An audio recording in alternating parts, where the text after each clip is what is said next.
Hello everyone. I hope you are doing well. Students, मैंने last lecture नहीं put up किया था वेडनेसडे का। सो मैं अभी दो वीडियो कंटिन्यूसली पोस्ट कर रहा हूँ। ठीक है। सो इसके बाद जो भी नेक्स्ट टॉपिक रहेगा उस पर कंटिन्यूसली वीडियो आप उसको देख लीजिएगा। पार्ट 10 और 11 एक साथ मैं अपलोड करने वाला हूँ। Okay. So let's move to our topics. So our next topic in memory management is segmentation. What is segmentation and what is virtual memory? These are the two topics remaining in our memory management, and we cover these topics in this video. This topic in this video. So let's start. What is segmentation? It is similar to that of paging. Okay, pages are in the physical in nature and as of fixed size. अब हमने पढ़ा था कि last इसमें कि जो paging जो होती है वो क्या होती है, फिजिकली नेचर होती है, क्योंकि वो मेमोरी में फिजिकली एरिया या स्पेस ऑक्यूपाई करती है, right. So that's why it is physical in nature, whereas segment are the logical division of program and they are variable sizes. अब देखिए, सेगमेंटेशन में क्या होता है कि जो भी एरिया जो भी एरिया होता है, जो जहाँ पे हमें एरिया, जो भी हमें मेमोरी ऑक्यूपाई करनी है या स्पेस हमें ऑक्यूपाई करनी है हमारे प्रोग्राम के लिए, उसके लिए क्या होता है कि पेजिंग में तो फिजिकल डिवीजन होता है, और लेकिन सेगमेंटेशन में क्या होता है, लॉजिकल डिवीजन होता है. यानी हम फिजिकली उसमें कोई डेटा पुटअप नहीं कर सकते. हमें उसे एक, वो क्या करता है, उसे डिवीजन करता है, उसके सेगमेंट बनाता है, and that segment is put up into the that memory. Okay. So देखते हैं हम क्या होता है उसमें. For instance, each program is executable form and can be considered as the consisting of segments. अब जो सेगमेंट्स होते हैं वो कौन कौन से होते हैं? कोड होता है, डेटा होता है, स्टैक होता है. हम ये बात स्टैक के बारे में हम आगे में देखेंगे, डेटा स्ट्रक्चर का जब पढ़ेंगे तब हम पढ़ेंगे उसमें स्टैक क्या होता है, राइट. सो समझ लो कि कोड, डेटा और स्टैक, ये तीन टाइप होते हैं किसी भी प्रोग्राम को कि प्रोग्राम के पार्ट होते हैं, समझो. अगर कोई भी प्रोग्राम है तो उसको तीन इसमें डिवाइड किया जाता है, जैसे कि codes, data and stack, right. Each of this further can be divided into further segments, and in a program normally we have the main program and some sub programs. अब क्या होता है कि जब भी हम प्रोग्राम एग्जीक्यूट करते हैं, कोई भी प्रोग्राम, एक मिनट, कोई भी प्रोग्राम अगर हम जब एग्जीक्यूट करते हैं तो उस प्रोग्राम में एक मेन प्रोग्राम होता है, एक सब प्रोग्राम होता है. जैसे कि देखो, अभी मान लो कि मुझे कुछ कोड किया है, और उसमें मैंने क्या किया कि मैंने एक प्री डिफाइंड प्रोग्राम है स्क्वायर रूट का, जो मुझे स्क्वायर रूट फाइंड आउट करके देगा. मैंने उस प्री प्री रिटर्न या प्री कंपाइल्ड प्रोग्राम को मैंने मेरे प्रोग्राम में यूज़ किया. So that is the sub program of that program, and whatever be I written in the program, that is the main program. Okay. So this can be various function such as square root, वही मैं अभी बताया हुआ इस pre written and pre compiled. हम इसको example के साथ डायग्रामेटिक फॉर्म में समझेंगे. ओके.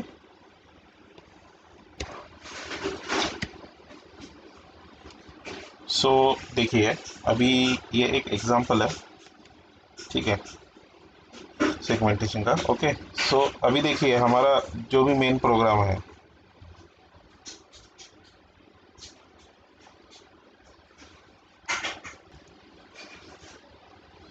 अभी जो भी हमारा मेन प्रोग्राम है, वो जो भी प्रोग्राम है, हम प्रोग्राम बोलेंगे, मेन प्रोग्राम नहीं. प्रोग्राम जो भी डिवाइड होता है वो सेगमेंटेशन में डिवाइड होता है. जैसे कि देखिए, अभी ये हमारा मेन प्रोग्राम के लिए एक सेगमेंट हो गया, राइट. देन ये एक प्रोग्राम हो गया, राइट. देन हमारा सब प्रोग्राम के लिए, क्योंकि देखिए एसक्यूआरटी भी एक सब प्रोग्राम है, लेकिन वो कैसा, प्री रिटाइंड और प्री कंपाइल्ड प्रोग्राम है, राइट. सो हम उसको यूज़ करने वाले मेन प्रोग्राम में, अब जो भी उसके रिलेटेड सब प्रोग्राम होगा, उसके लिए रिलेटेड भी जो सब प्रोग्राम्स होंगे उनके लिए भी एक सेगमेंटेशन हमें क्रिएट करना होगा। सो इसमें क्या होता है कि ऑपरेटिंग सिस्टम उसके लिए भी एक सब प्रोग्राम के लिए भी एक सेगमेंट अलोकेट करता है। And third is the data area and the fourth segment is allot to stack area, right. ये हम देखेंगे आगे में, स्टैक एरिया डेटा एरिया क्या रहेगा बाद में देखेंगे, राइट। सो अभी क्या होता है कि हर हर अभी ये तो हो गया हमारा प्रोग्राम का सेगमेंटेशन, राइट। अब इस ये जो प्रोग्राम का सेगमेंटेशन है इसको हमें पर्टिकुलर एक मेमोरी में उसे पुटअप करना पड़ेगा। यूज़ तो करता है पेजिंग की तरह, राइट। पेजिंग की तरह ही वो अलोकेट करता है मेमोरी, बट हम एक प्रोग्राम को स्मॉल स्मॉल पार्ट में उसे सेगमेंट करते हैं, राइट। अब देखिए, जैसे कि देखिए ये एक टेबल है जिसमें हर इसको कितना मेमोरी अलोकेट किया गया है वो शो किया है, राइट। मेन प्रोग्राम को लिमिट है 1000 की, so our base address is 1400, segment one 400, limit is 400 and base address is 6300। हमारे सेकंड सेगमेंट को कितना है 400 एंड 4300। इसी तरह हमने हर सेगमेंट को अलग अलग लिमिट, उसके लिमिट के हिसाब से, जैसे देखो अभी जहाँ पे जितनी लिमिट होगी उतना हम उसको अलॉट करेंगे। ऐसा नहीं है कि उसको कंटिन्यूसली हमें अलॉट करना पड़ेगा। फिक्स साइज में क्या होता था कि हम क्या करते थे, उसे कंटिन्यूसली उसको एक फिक्स साइज में ही अलॉट करते थे, लेकिन हमने एक वेरिएबल पेजिंग देखा था जिसमें हमने क्या किया था कि हर हर मेमोरी हर पेज अपने अपने लिए एक पेज फ्रेम में ऐड करके उसे पर्टिकुलर वेरिएबल मेमोरी अलोकेट कर देता था, राइट। सो देखिए इसमें सेगमेंट जीरो में क्या है, देखो बेस एड्रेस इसका 1400 है, देन सेगमेंट टू को 4300 है, राइट। सेगमेंट वन को हमने 6300 सेगमेंट किया था। क्यों? अभी क्योंकि उतनी मेमोरी वहाँ पे अवेलेबल है, राइट।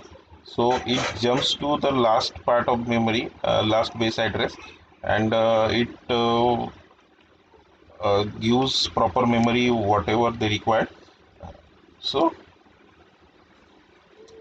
सो इस तरह से हम सेगमेंटेशन में उसे डिवाइड करते हैं, राइट।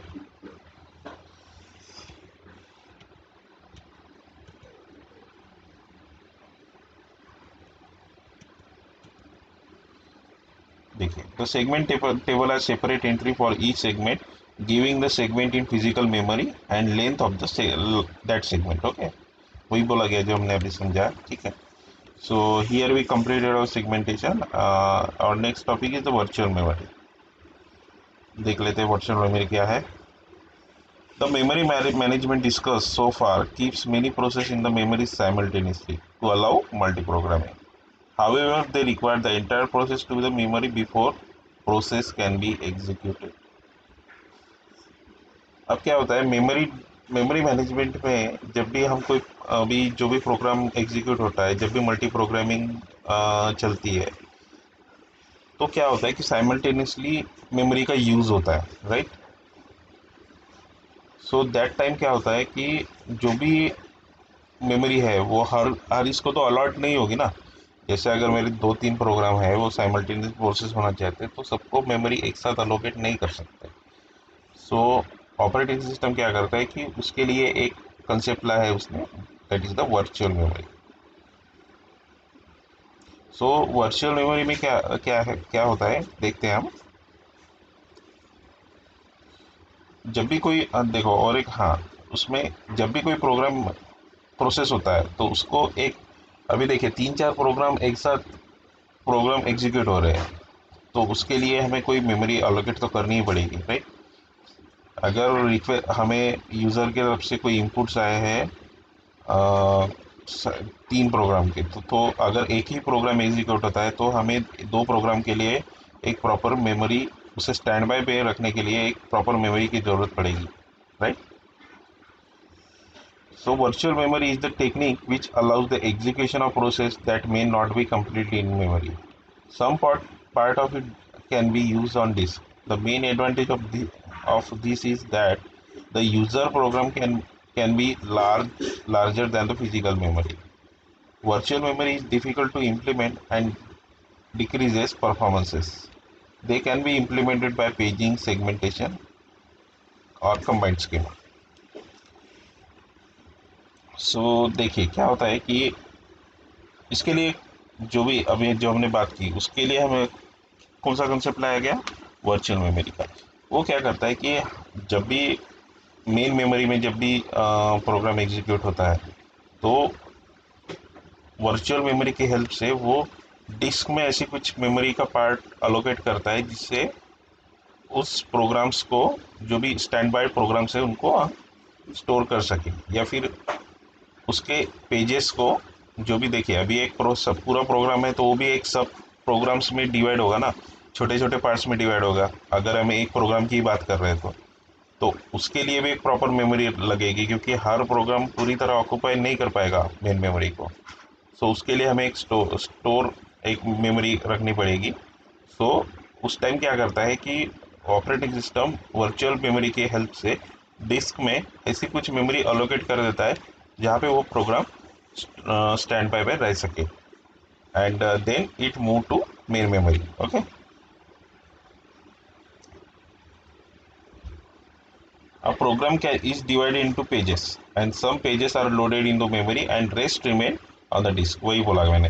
क्या होता है कि जब भी प्रोग्राम होता है, जब भी प्रोग्राम रन होता है तो प्रोग्राम में का कुछ कुछ पेजेस, अभी जो भी प्रोग्राम है वो पेजेस में डिवाइड होगा, पेजेस में सेगमेंट में दोनों में डिवाइड होगा ना. तो वो क्या होगा कि उसमें के कुछ पेजेस मेमोरी में लोड होंगे और बाकी के किस में डिस्क में रहेंगे, right. And when ever they required they loaded into memory. जैसे ही जो जो पेजेस हमने ऑलरेडी मेन मेमोरी में लोड हो चुके हैं वो जब भी प्रोसेस हो जाएंगे और उसकी मेमोरी फ्री हो जाएगी तो बाकी के जो रिमेनिंग पेजेस है वो भी लोड हो जाएंगे. ठीक है. So that is the virtual memory. So इसके कुछ टर्म्स है, हम एक एक करके देख लेते हैं. Locality of reference. This is the basic principle behind the virtual memory. Okay. In locality of reference, we forecast whether a page is likely to be referenced in a near future based upon the past behavior, hence may be removed from the memory. अभी देखिए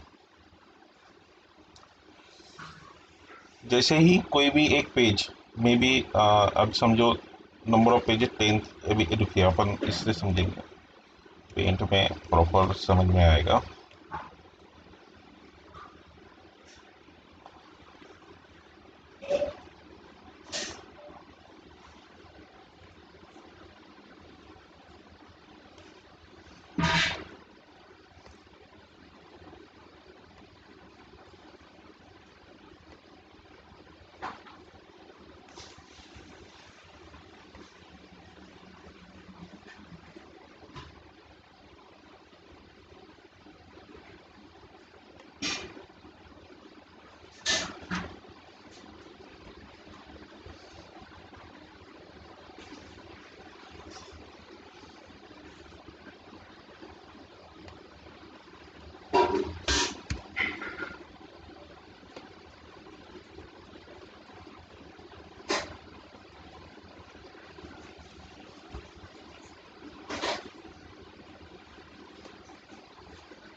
देखिए, ये suppose मान लो हमारा programme है, right.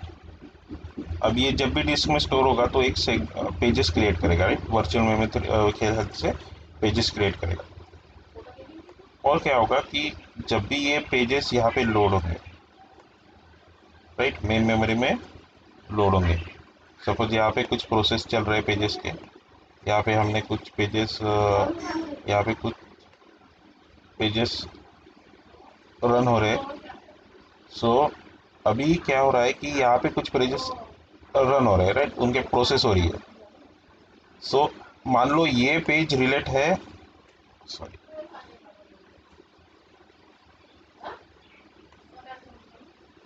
ये page relate करता है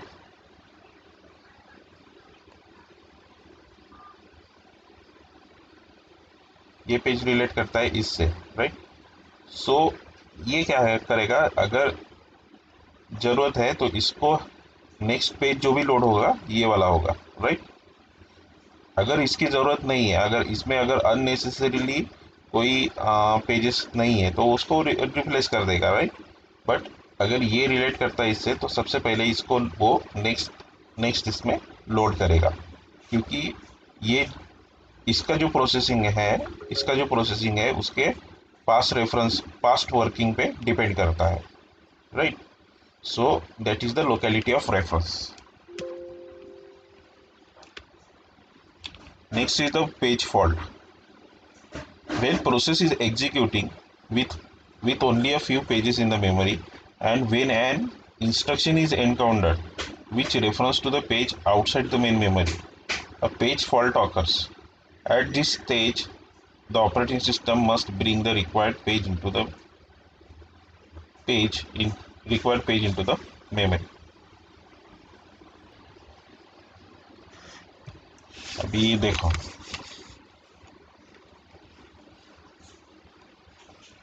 क्या होता है कि एक मिनट इसको क्लियर कर देते हैं, एक मिनट। अभी हमारे मेन मेमोरी में कुछ पेजेस और लोड हो चुके हैं, राइट।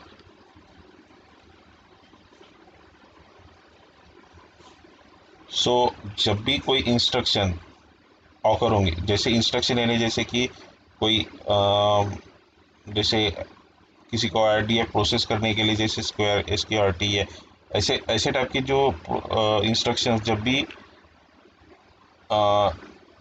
ऑकर होंगे, जैसे कि जैसे अभी ये पेज में कोई इंस्ट्रक्शन ऑकर हो गया, बट ये पेज जो है ये रिक्वायर्ड इंस्ट्रक्शन को फुलफिल नहीं करता है, so that page is the unnecessarily page, यानी उस पेज का उस इंस्ट्रक्शन को कोई काम नहीं है। बट इन सेम टाइम उससे रिलेटेड पेज जो भी है, उससे रिलेटेड जो भी पेज है वो यहाँ पे अवेलेबल है। सो दैट टाइम ये क्या करेगा, एक फंक्शन ऑपरेटिंग सिस्टम क्या करेगा, पेज फॉल्ट को ट्रिगर करेगा, right. Page, that is the page fault, nothing but the page fault, और उसे वो रिप्लेस कर देगा, that is the page fault. Okay, working set. At any time a process has number of pages in a physical memory. Not all of these are actively referred. The set of pages which are actively referred is called working set, and the working set decides the policy of bringing the page from the disk to the memory. Working set में क्या होता है कि जो भी pages यहाँ पे working है, जैसे कि अगर सभी पेजेस तो वर्किंग नहीं हो सकते ना, जो भी पेजेस यहाँ पे वर्किंग है, जैसे कि ये नंबर ऑफ, ये क्या करता है प्रोग्राम उनको नंबर ऑफ पेजिंग में उसे डिवाइड करता है, राइट। बट सभी पेजेस मेन मेमोरी में नहीं जाते, कुछ पेजेस जाते कुछ पेजेस नहीं जाते, तो जो भी पेजेस वहाँ पे रिक्वायर्ड है, जो भी मेन मेमोरी में लोड होंगे, जिस पे वो काम करने वाला है, so that pages is only the working set. Okay, so that pages also are called as working set. Okay, page replacement policy. As the number of process and number of pages in the main memory increases, all the page frames may get occupied. At this time, if a new page is be brought in the operating system, it has to be overwritten some existing pages in the memory. The page chosen in selected page by the replacement policy. Replacement policy उसी तरह काम करती है, जिससे देखिए अभी हमारा main memory में पेज लोड हो गया, राइट।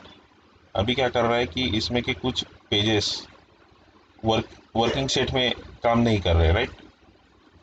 वर्किंग सेट में काम नहीं कर रहे, या फिर एक किसी का काम हो चुका है, but it occupies some memory. Okay, so that time whenever a new page is loaded into main memory, that replace the page and processed. Okay, so that policy is known as the page replacement policy. Dirty page or beat page. Dirty beat. If the page in the memory has been modified after it loaded from the disk, is called a dirty page. Nowadays, one bit used to indicate modification of page. This bit is called a dirty bit. The page is dirty, it cannot be blindly overwritten, otherwise update will be lost. देखिए क्या होता है dirty dirty page और dirty bit. जब main memory में अगर कोई data यहाँ पे पुटअप किया जा रहा है, सो दैट टाइम क्या होता है कि अगर इन डिस्क उसमें कोई मॉडिफिकेशन ऑकर होती है, कोई अगर मॉडिफिकेशन किया जाता है, और वो जब भी पेज मेन मेमोरी में लोड होता है, तो उसमें क्या होता है कि एक सर्टन मॉडिफिकेशंस किए होते हैं। दैट टाइम उसमें वो जो बीट है, वो बीट क्या कंसिडर करता है, उसे डर्टी बीट कंसिडर करता है, राइट। जो भी मॉडिफिकेशन हुआ है उसमें, जो भी बीट के चेंजेस हुए हैं, सो बीट चेंजेस, या बोल सकते हैं कि उसमें जो भी पेज में मॉडिफिकेशन किया है, सो उस टाइम वो उसे क्या कंसिडर करता है। क्योंकि देखिए कोई भी कोड जो भी मैनेज होता है, वो एक प्रॉपर मैनेजमेंट होता है, उसका प्रॉपर मैनेजमेंट जो मशीन को समझ सके। लेकिन अगर उसमें अनयूजुअली कोई मॉडिफिकेशन हो गया, तो मशीन को अंडरस्टैंडेबल फॉर्म का अंडरस्टैंड होना थोड़ा सा डिफ़िकल्ट जाता है। सो उस टाइम में उस पेज को क्या डर्टी पेज या फिर डर्टी बिट कंसीडर किया जाता है। बस यही है, बाकी कुछ नहीं। Demand paging. In demand paging, a page is brought only when demanded. When page fault is result, then only page is loaded into memory. In this scheme, lots of pages remains in the memory. अब जब मैंने कहा था कि page fault occur होने के बाद वो जो रिप्लेसमेंट करता है, सो उस टाइम रिप्लेसमेंट के लिए भी उसे पहले डिमांड तो करनी पड़ेगी।